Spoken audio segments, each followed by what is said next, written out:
Everything looks like it's working. Welcome back to the stream. I know, back-to-back days of streaming. I'm on that grind. But welcome back. Um, Happy Tuesday. Hope everyone had a great day. Um, Today was pretty productive for myself, and I feel pretty good. So hence why I'm here and we're streaming.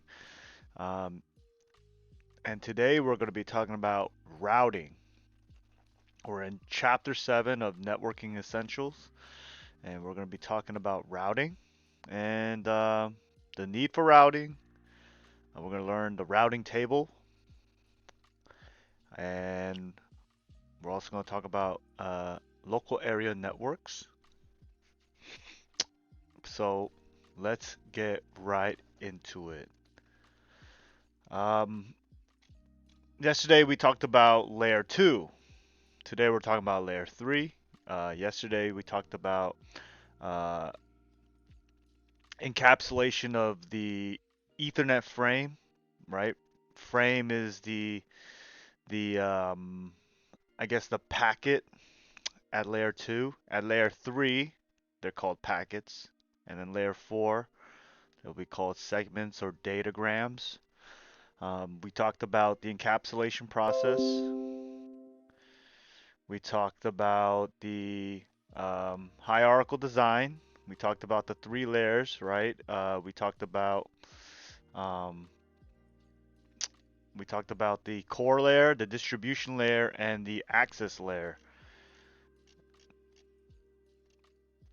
Access layer, think of your layer two, right? Your local networks, right? And today we're going to be talking about distribution layer, layer three routing, right? This is where anything that has to go out of the local network, anything that has to go out of the local network, think of your router. Um, and then we also talked about the differences between switches and hubs, why we have moved on from hubs, and why switches are just so much more superior. We talked about MAC address table. We talked about also something really important called ARP, right? Remember, let's say H1 has the IP address of H7, right? It has the IP address, but okay, so that's a bad example because this is outside of net or these are two switches. So yeah, let's just say H1 wants to talk to H7. H1 has the IP address of H7, but doesn't have the MAC address. So what is H1 going to do? It's going to send out a ARP request, right? And an ARP request is just like a broadcast message, all right? It's like a broadcast. It, it's going to broadcast saying, all right, I need so here it's saying I need the IP. I have the IP address of 192.168.1.7, but I don't have the MAC address. So what is it going to do? It's going to flood. It's going to broadcast. Whoever has the associating IP address, whichever device has the associated IP address, is going to send an ARP reply. And within the ARP reply, it's going to have its MAC address. And so it replies. And then notice how these other two devices, they don't do anything. They just drop it. Because it wasn't for them, right? They see it and saying, that's not me, so they drop it. Um, so yeah, that was that. Today we're going to be talking about um, routing. So we talked about access layer. Now we're moving on into distribution layer. And um, there are so let's get into there are many ways to divide networks based on different criteria, right? Um, Number one being broadcast containment. So if you can imagine in a corporate setting, right? In a local area network, there may be anywhere from 50 to 100. There could be maybe 50 to 100 devices on a single local network, right? That's a lot of that's a lot of PCs, and that's going to be a lot of broadcasting happening, right? Constant, because we talked about how the ARP table, the MAC table, right? The MAC table for the switches, that's going to reset like I want to say like maybe every 15 minutes or something, but it doesn't keep it, right? So we talked about how it's a temporary table. It's stored in RAM and it's temporary. It's not permanent. So it's these switches and not just switches, but our PCs as well are constantly ARPing, constantly broadcasting. And as you can imagine, having a lot of devices can cause some traffic. So um, you want to think about broadcast containment. Um, and then the routers can also keep those broadcasts within the network as well. Security purposes. Um, when you think of routing and distribution layer, security wise, the router is going to block off any outside um, anything outside of the network is going to pretty much block off, and it's going to prevent attacks, and it's going to also keep our devices hidden from the outside world, right? We talked about a couple of streams ago um, that you want to stay as anonymous and invisible to the outside world, right? That's why I said do not share your public IP address, right? That's something that you do not want to share.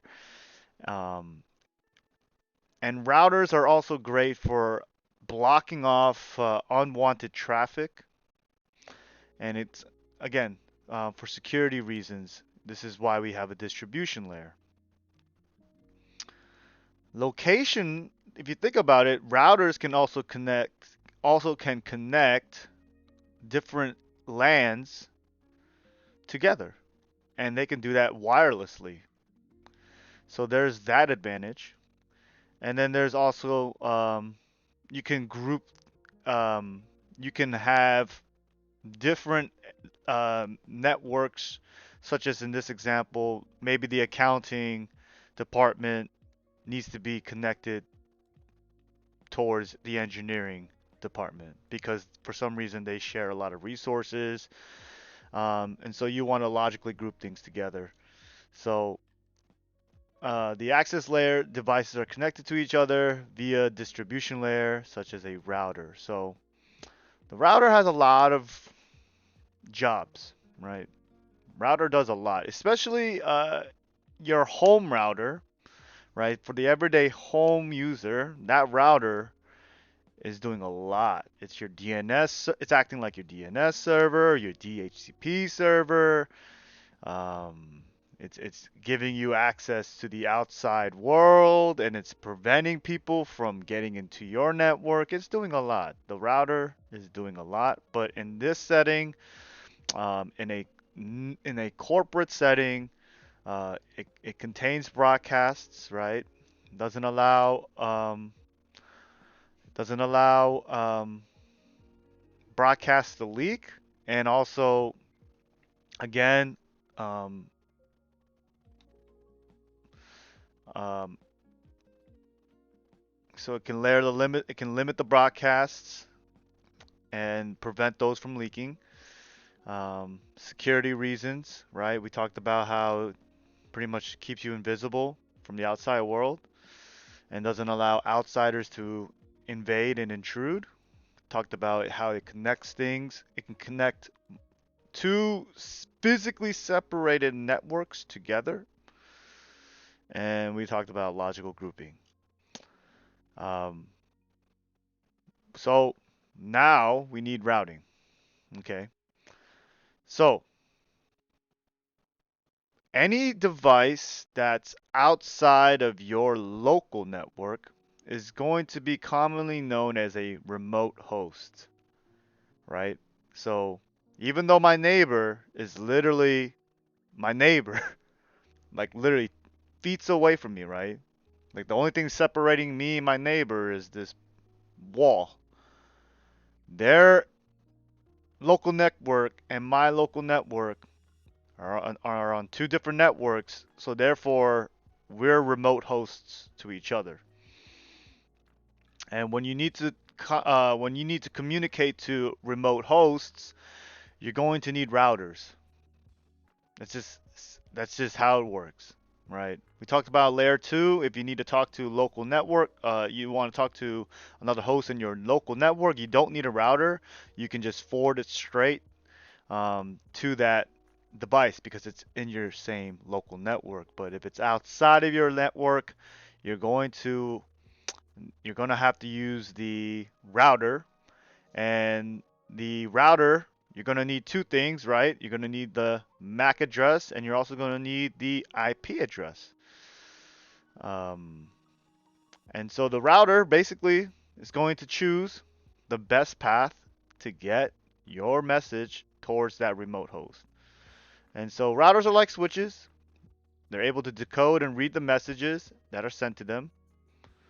But unlike switches, which make their forwarding decisions based on layer 2 MAC addresses, routers make their decisions on IP addresses. And so this is how the packet looks. You have your destination MAC address, your source MAC address, your source IP, your destination IP, and then you got your data and trailer.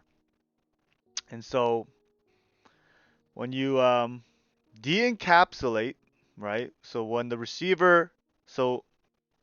encapsulate this, it's going to be destination IP, source MAC, then destination MAC. But when you de-encapsulate it, you're taking destination. It goes. Remember we talked about OSI model. Encapsulation is top to bottom, and then when you de-encapsulate, it's from bottom to top. So we would. I know this says encapsulating, but when you de-encapsulate, you're starting from the ground up, and so um, you would it would look at the destination MAC. Well, first it would see the destination MAC, check the source MAC, and then it takes this off, it de-encapsulates this, and then looks at the router. Then looks at the destination IP. Um, and so here it says doesn't if a local host network is 1110 and it needs to send a message to the host on the network 5550, the host will forward the message to the router. By default, no matter what, the host is going to forward the message to the router. If the IP address is outside of its local network, by default, it's going to send it to the default gateway, or otherwise, a router.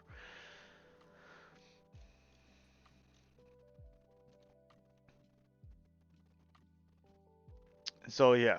Also, just to elaborate, so we talked about also another thing to remember when when you have a host. Let's say, you know, let's say I got this host here, right? This this host here wants to communicate to this host here, right? They're on two different networks, right? They're not in the same local network. They're on two different networks. So this host wants to communicate to this host. So let's say it knows the IP address. Let's just say for this example, let's say we know the IP address, right? And so we send the IP address to the switch. So what happens is this computer is going to send out the message. The message is going to be sent to the switch. The switch is going to look at the destination MAC address, and realize, okay, this destination MAC address is not in my local network. So what am I going to do? I'm going to forward it to the router. And so the host in the encapsulated message, right? The destination MAC address is going to be the router by default. So we talked about how messages outside of the local network are automatically going to be sent to the default gateway.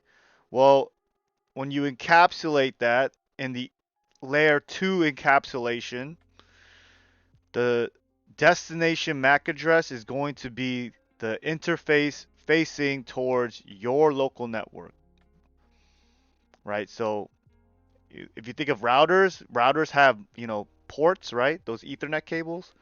And whichever Ethernet cable is connected towards your local network, right? That, remember, we talked about how those each individual interfaces have NICs. Each NIC has its own MAC address, right? So this host is in the Ethernet portion of the header, the frame. The destination MAC address is automatically going to be the interface NIC associated with that local network. And then when the router gets it, right, and the router de-encapsulates it, it de-encapsulates the layer 2 frame, and then it looks at the layer 3, okay?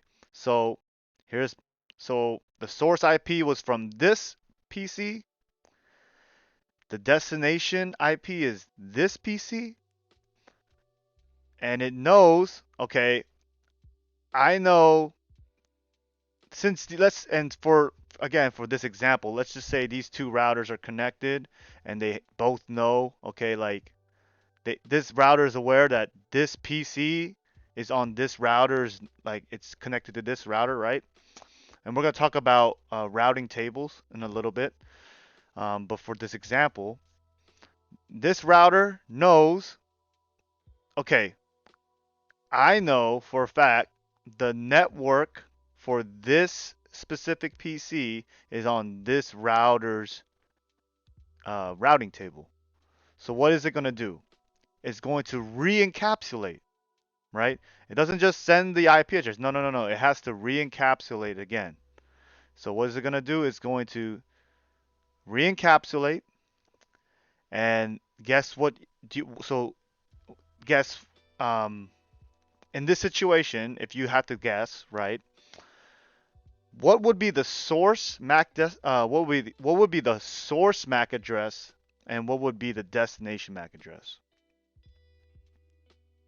In this situation, the source MAC address would be the interface of the router, and the destination MAC address would be the interface of this router. Although the IP address has never changed, the IP address is always going to stay the same, but we need to forward this packet to this router. So the destination of the source, the source and destination MAC address have changed, right? So from this host to here, the source MAC was this PC, the destination MAC was this router interface. Now the router has the packet and needs to forward it to this router. So the source MAC will now be the router, and the destination MAC will be this router. And then once this router receives it, it's going to it's going to pretty much do the cycle again, de-encapsulate. So it sees that, okay, this was meant for me as the destination MAC address. Let me see what's in layer 3. Oh, you need to send it. Oh, you needed to send it to this PC. Well, again, we're going to learn later in the routing table. But this router knows, oh, by the network portion, I know that user is on this network.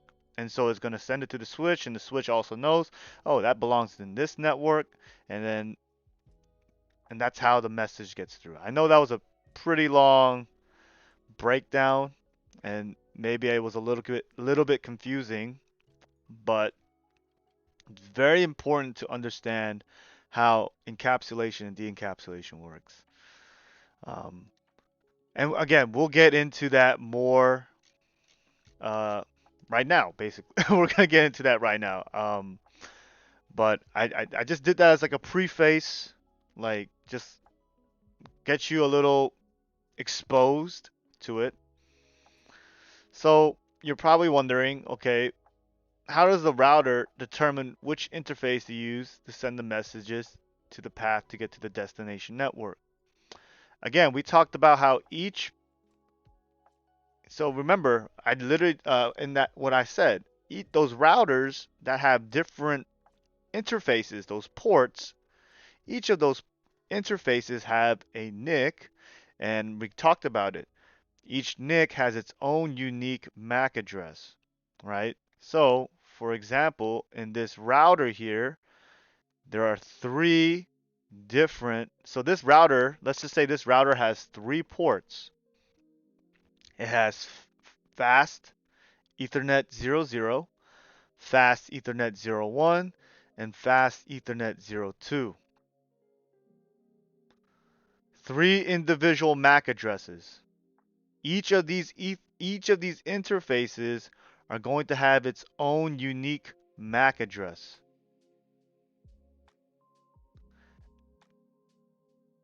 And then notice how there are three different networks. This H4 is in its own network.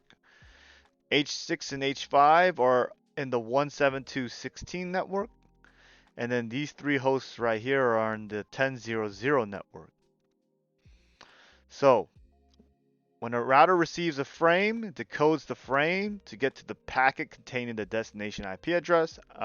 Basically, this is literally going over what I just tried to explain earlier.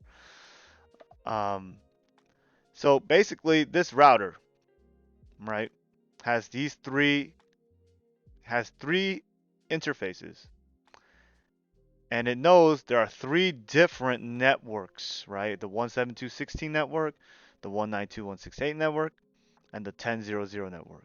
This router knows that there are three networks, and it puts it in its routing table that we'll get into. But it has a routing table. And so Yes. Thank you for the follow. I do not want to butcher your name. Xpeg XP Sig. Dude, I'm so sorry. I do not. I totally butchered that. But thank you so much for the follow. I appreciate that. Um. So what was I saying? So yeah. Yeah. So we were talking about um three different networks, and this router knows that. It has a routing table. So and just a disclaimer, routers do not care about individual hosts. They only care about the networks, okay? Switches are going to take care of the individual hosts. Routers don't care about the individual hosts. All they care about are the networks, right? So if H2 wanted to send a message to H4, again, we talked about it. H2 is, let's just say, for example, let's just say that H2 knows the IP address of H4, and so it sends a message out. The route, by default, again, by default, the MAC address, the destination MAC address is going to be the interface facing this network, which is the 00, the 00 interface. Whatever MAC address for the 00, if we could see the header, the packet information, you would see that the destination MAC address would be this interface 00. And so H2 sends it out. The source IP is 10.0.0.2. The destination IP is 192.168.1.2. The source MAC will be H2. The destination MAC is going to be this interface right here. So message gets sent from H2 into the router. The router receives the message and de-encapsulates, right? It's going to de-encapsulate the layer 2 header, sees that, okay, this source was from the source MAC, or the destination MAC was for me. All right, let's see, is there anything else? Okay, there's layer 3 information. All right, so the source IP was you. Okay, who are you trying to send it to? Oh, you're trying to send it to the 192.168 network. It does not care about the host. All it knows is that, okay, yeah, the 192.168.1, you want to talk to H4? Okay, you trying to get it to the 192.168.1 network? Yeah, I have that network, and that's in my routing table. And according to my routing table, that's going to be the 02 interface. And so it's going to forward it out, and then the switch gets it and is like, yeah, I know this guy. This guy is host 2, and then it sends it to H4. So in this example, I think it said it wanted to send it to H4.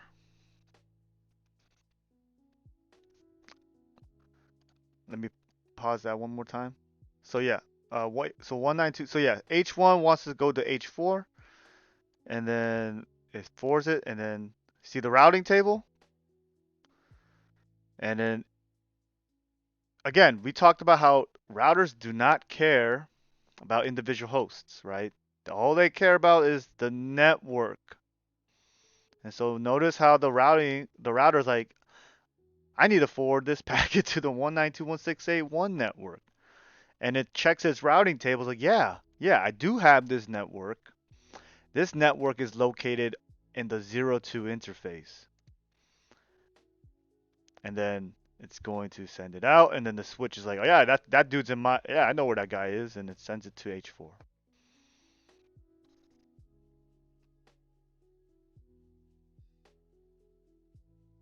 As you see that message right there, a broadcast message. The router we talked about earlier, the benefits of having a distribution layer, and we talked about broadcasts, and we talked about how broadcasts do not leak out to other networks.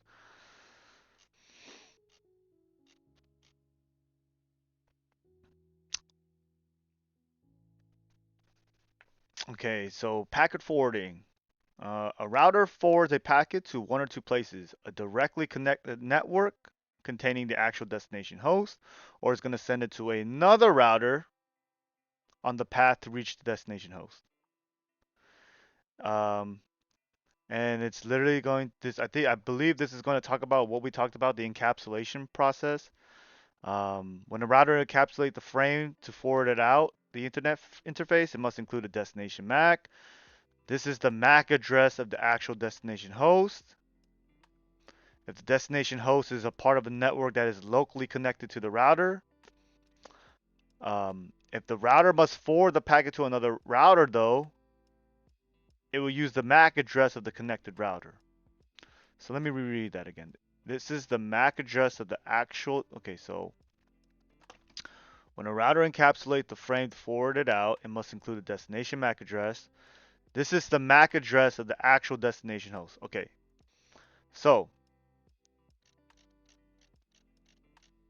if you have one router, right? Hey, how's it going? Thanks for stopping by the stream. I'm doing great. We're just learning networking. I hope you're learning a lot as well. Um, I'm just gonna call you XP if that's cool, because I don't know how to pronounce your name, but I hope you're enjoying the stream. Um, so if there's one router, right? So let's say what we talked about, right? H2, H1 needs to send to H4, and so the destination MAC of the initial packet is going to be this interface, and then once it forwards it out, the final destination MAC is going to be H4.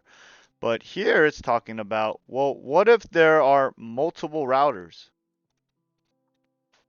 So let's say there are multiple routers.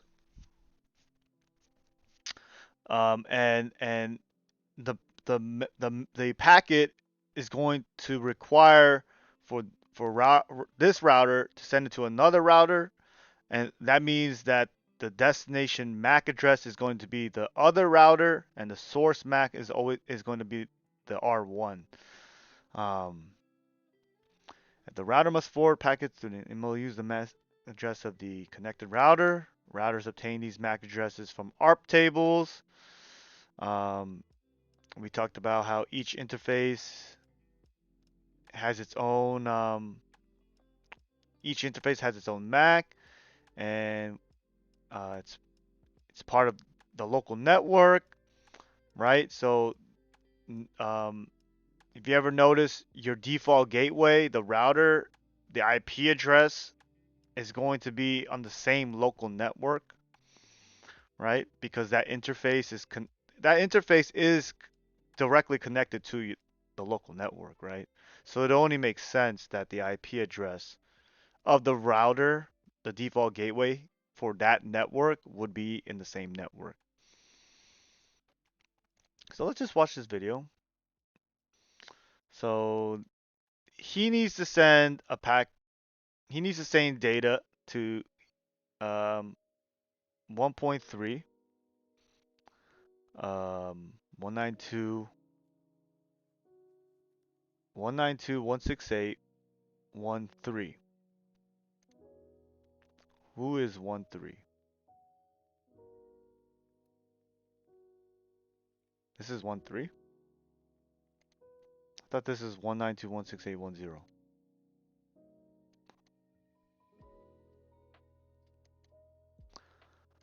I need to send a packet at IPv4 address 192.168.1.3. But this says 192.168.1.0. I think there is a typo here.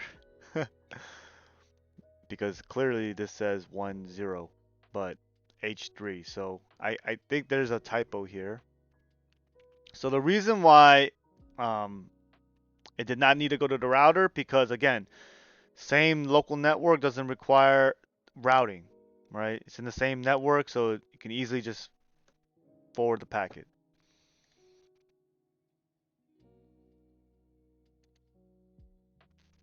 And there you go. This one says I need to send it to the 192.168.2 network, right? This is not my local network. This packet must be sent to my default gateway for forwarding. I have the default gateway, IP and MAC in my ARP table. So bam, this router receives it, and it's going to de-encapsulate, and it's going to check its ARP table and see, okay, and it's going to see the network portion, and it's going to determine, oh yeah, this network 192.168.2 is connected to this interface here, so I'm going to send it out the packet.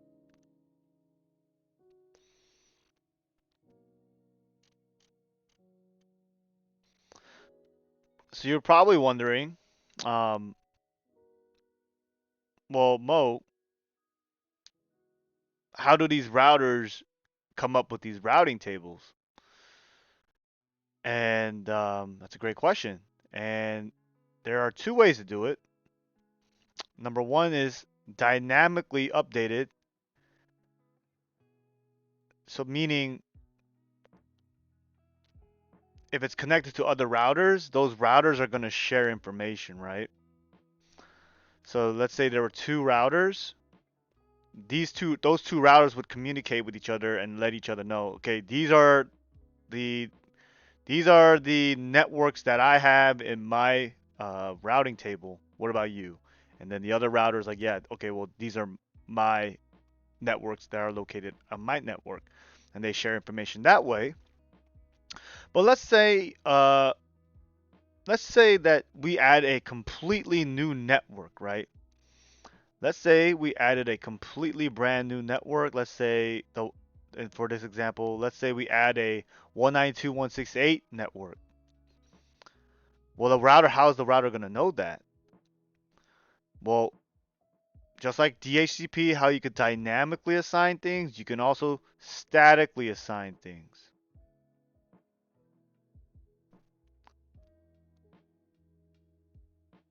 Um, Let me see. Manual or yeah, you can manually enter the network into the routing table yourself.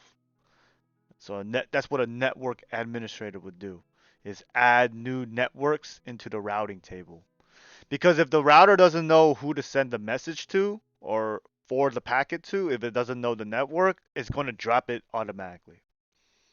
By default, it's going to drop it automatically. So if if you add a new network to the router, it is imperative that you statically assign that into the new assign that new network into the routing table, so that way the router knows, okay, I know there's a new network and I can send out the pack. Now I know that that network exists, and if a host needs to get to that network, I can do that now.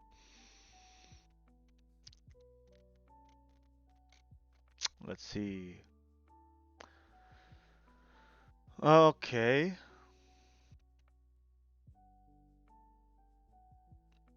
So yeah, we talking about when a host needs to send a message outside to a remote network, it needs to use a router. Um, Talking about encapsulation again. Use the MAC address of the router as the destination. The router will receive and accept the frame because the MAC address is its interface's MAC. How does this horse? How does the horse? How does the source host determine the MAC address of the router? Well, it's given the IP address. And again, routers layer 3. And so routers don't necessarily care about the source destination or blah, I'm so sorry. Of course they care about the source destination. They don't necessarily care about the MAC address um, because all it really looking at is the logical address. And so when the host knows the default gateway IPv4, it can use ARP to determine the MAC address. The MAC address of the router is then placed in the frame, destined for another network. And so once the router gets the packet, it de-encapsulates it, sees that the destination MAC address was for it. Okay. So you got okay? There's layer 3 information. All right. So the source IP was okay. That was you. Who do you want to send it to? You want to send it to this network. Okay, I see that that network is in my my routing table. So I'm gonna send it towards that interface, and I'm gonna send it towards and the MAC address of it's going to be the MAC address of the switch, right? The destination MAC address will be the switch, and the switch is then because and then the switch will see okay, and then the switch is going to ARP, right? Or it's going to look at its ARP table and see, oh, this IP address is associated. Um, uh, so it's, oh, you want to send it to this IP address? Okay, well, let me just match it up with the with the ARP with the app, right? With the Mac. Or maybe the router will then just send out an ARP itself. Like, okay, which one of you guys has this IP address? And whoever has that will reply, that's me, and then it will send it out that way.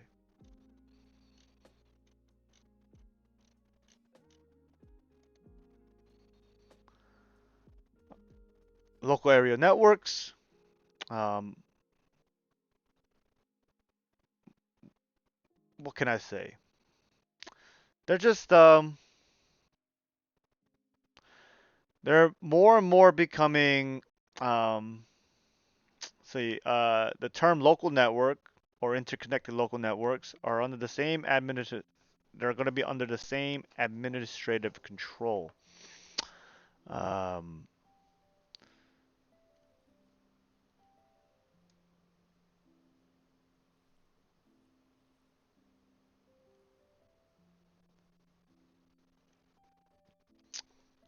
So all of these hosts here in this local network, 192.168.2, they have their own network admin.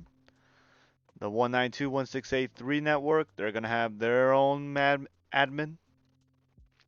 And this local network here, the 192.168.1 network, they're going to have their own admin. And then you see that these three LANs are going to be connected to this router, and that's how they're able to communicate with each other.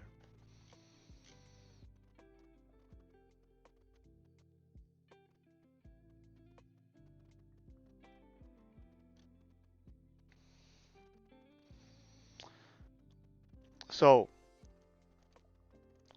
why are we separating? Why are we separating LANs?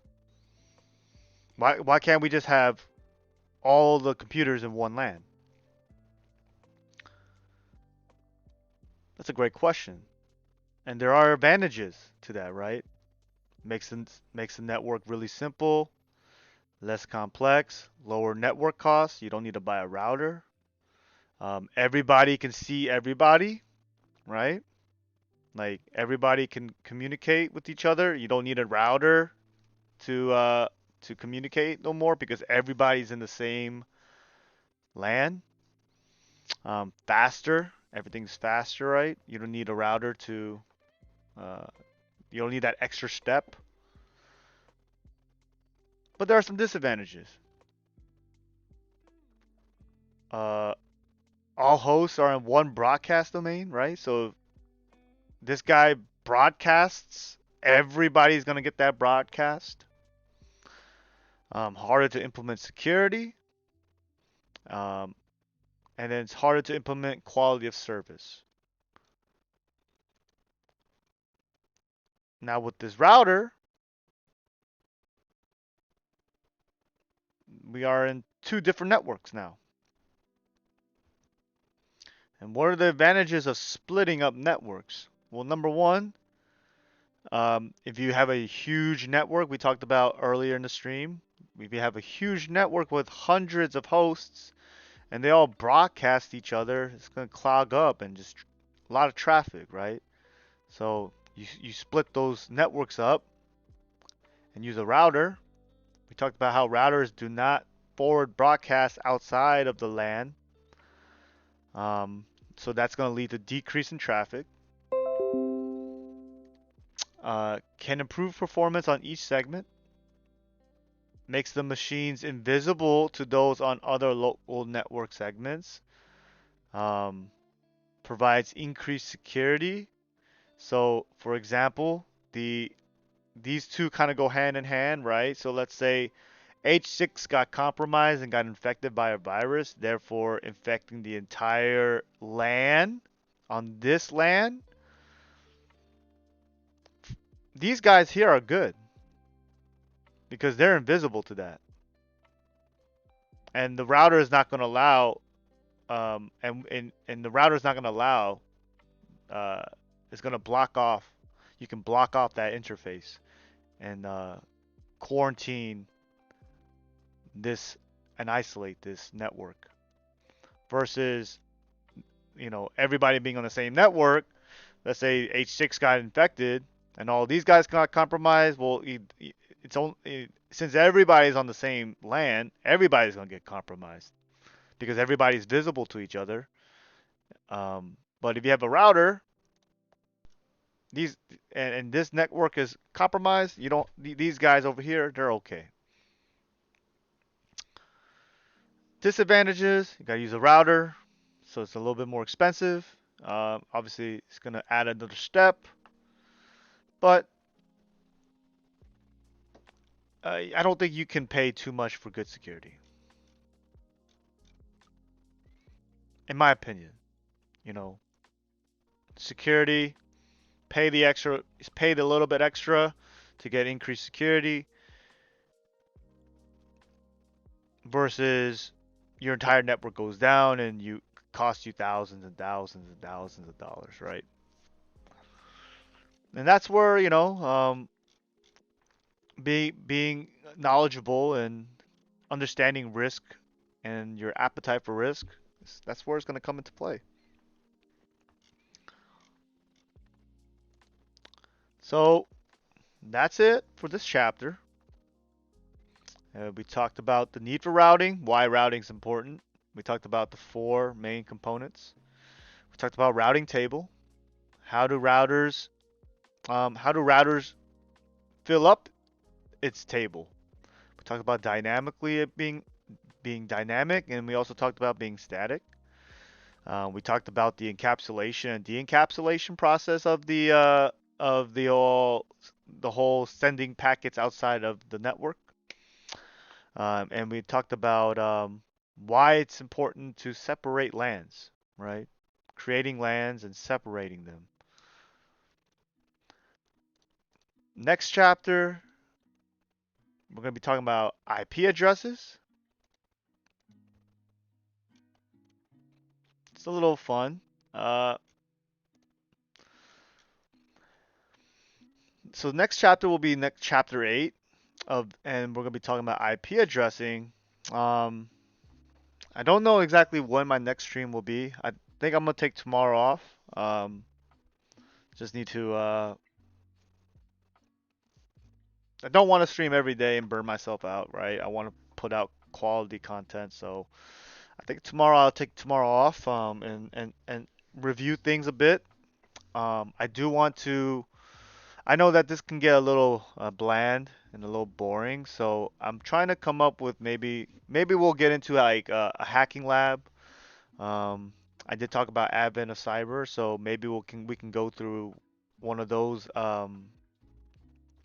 We can go through one of those and just ethically hack, right? Ethically hack. Um, because I know that some of y'all want to see hacking, and I know me too. So, but yeah, that's all I have for today. Thank you so much for stopping by, and thank you guys again. This really means a lot. Um, for me, this is uh, I enjoy this. It really helps me to learn and to really cement these things into my brain. And I hope that along with that, people are learning. And yeah, I really appreciate y'all. Love you guys. And till the next stream, peace.